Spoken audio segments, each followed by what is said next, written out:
ஓம் ஓம் சாந்தி. நாம் அனைவரும் double light ஃபரிஷ்தாக்களாக ஆக வேண்டும். ஃபரிஷ்தாக்கள் என்றாலே மிகவும் லேசானவர்கள். எனவே சுபாவ சம்ஸ்காரங்களை லேசாக ஆக்குங்கள், சரளமானவையாக ஆக்குங்கள்.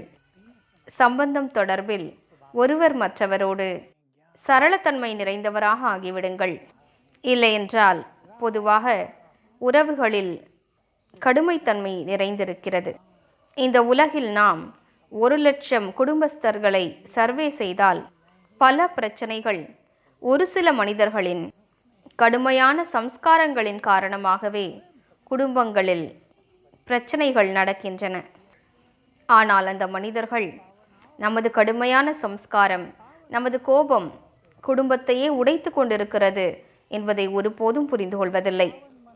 மனிதர்கள் தனது குடும்பத்தில் ஏற்படக்கூடிய பிரச்சனைகளில் தான் எந்த அளவிற்கு காரணமாக இருக்கிறோம் என்பதை புரிந்து கொண்டால், மேலும் தன்னைத்தான் மாற்றிக்கொள்வதற்கான எண்ணம் வைத்தால் உண்மையிலேயே குடும்ப சூழல் அழகாகிவிடும். எனவே வாருங்கள், இந்த தாரணையின் மீது இன்று விசேஷமாக கவனம் செலுத்துவோம். மேலும் வாழ்க்கையில் இதனை தாரணை செய்வோம். அதாவது நமது சுபாவ சம்ஸ்காரம் சரளமானதாக இருக்க வேண்டும். கோபம் நிறைந்ததாக இருக்கக்கூடாது. பிடிவாதம் பிடிப்பதாக இருக்கக்கூடாது. கடுமையான வார்த்தைகளை பேசக்கூடியதாக இருக்கக்கூடாது.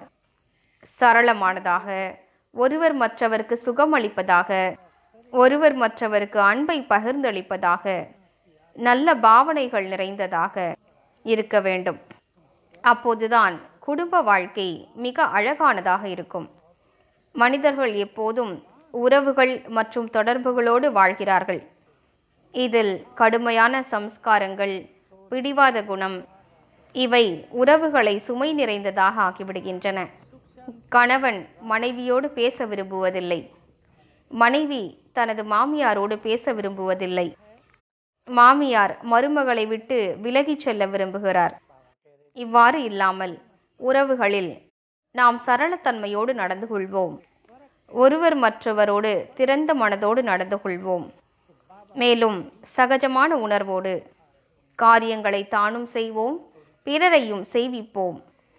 சகஜமான உணர்வோடு பிறரது விஷயங்களை கேட்பது, சகஜமான உணர்வோடு பேசுவது இவை பரம அவசியமானவையாகும். மனிதர்கள் என்ன யோசிக்கிறார்கள் என்றால், நான் என்ன கூறுகிறேனோ அது நடந்தே தீர வேண்டும் என்று நினைக்கிறார்கள்.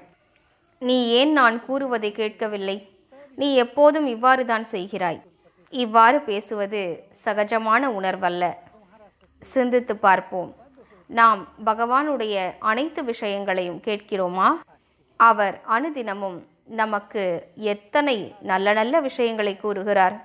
நாம் அவரது விஷயங்களின் மீது கவனமே செலுத்துவதில்லை. அந்த நேரத்திற்கு நன்றாக இருக்கிறது, பிறகு மறந்து விடுகிறோம். பின்னர் மனிதர்கள் அவ்வாறே இருந்து விடுகிறார்கள். நாம் தொடர்புகளில் கூட அவை தூரத்தில் இருப்பவர்களாக இருந்தாலும் சரி, அருகாமையில் இருப்பவர்களாக இருந்தாலும் சரி, லேசான தன்மையோடு இருப்போம். அப்படிப்பட்டவர்கள் எவ்வாறு இருப்பார்கள் என்றால், ஒருவர் ஏதோ கூறுகிறார் என்றால் மற்றவர் அதனை ஏற்றுக்கொண்டு விடுவார். இதன் மூலம் குடும்பங்களில் அன்பு, ஒத்துழைப்பு ஆகியவை நிறைந்திருக்கும். அவ்வாறு இல்லாமல் ஒருவர் ஏதோ கூறுகிறார் என்றால் மற்றவர் அதனை மறுத்து கொண்டே இருக்கிறார் என்றால் குடும்ப சூழல் சுமூகமாக இருப்பதில்லை. சரிதான், சில இடங்களில் ஒருவர் கூறுவது தவறாக இருக்கலாம். அதனை கடைபிடித்தால் விஷயங்கள் சீர்கெடலாம். அப்படிப்பட்ட சூழலில் சகஜமான உணர்வோடு அந்த விஷயத்தினை தெளிவுபடுத்துவோம். அப்போது அவர் கூட ஏற்றுக்கொள்வார், திருப்தியும் அடைவார். ஆனால் பல நேரங்களில் அப்படிப்பட்ட சூழலும் வருகின்றன. அந்த மனிதர் நாம் கூறுவதை ஏற்றுக்கொள்ள தயாராக இருப்பதில்லை. அப்படிப்பட்ட நேரங்களில் உறவுகளுக்கு இடையே தூரம் ஏற்படுகிறது.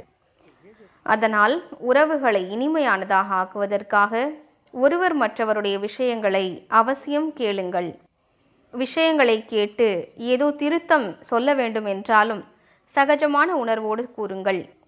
நான் என்ன கூறுகிறேனோ அந்த திருத்தத்தை நீ செய்தே ஆக வேண்டும் என்று கூற வேண்டாம். நீங்கள் சத்தியத்தை தான் கூறுகிறீர்கள், ஆனால் கூறக்கூடிய மேனர்ஸ் சரியாக இல்லை என்றால், சத்தியத்தை கூறக்கூடிய தருணத்தில் சுயமரியாதையின் சக்தி உங்களிடம் இல்லை என்றால், நமது சத்தியம் பலவீனமாகிவிடுகிறது. மேலும் பிறர் அதனை ஏற்றுக்கொள்ள மறுக்கிறார்கள். எனவே இன்று முழு நாளும் பயிற்சி செய்வோம். ஆத்மாவாகிய நான் இந்த உடலை விட்டுவிட்டு பாபாவிடம் பறந்து செல்கிறேன். அவரை தொடுகிறேன். அவரது கிரணங்களை கிரகித்துக் கொள்கிறேன். சுயத்திற்குள் பாபாவின் சக்திகளை கிரகித்து கொண்டு மீண்டும் எனது உடலிற்கு வந்துவிட்டேன்.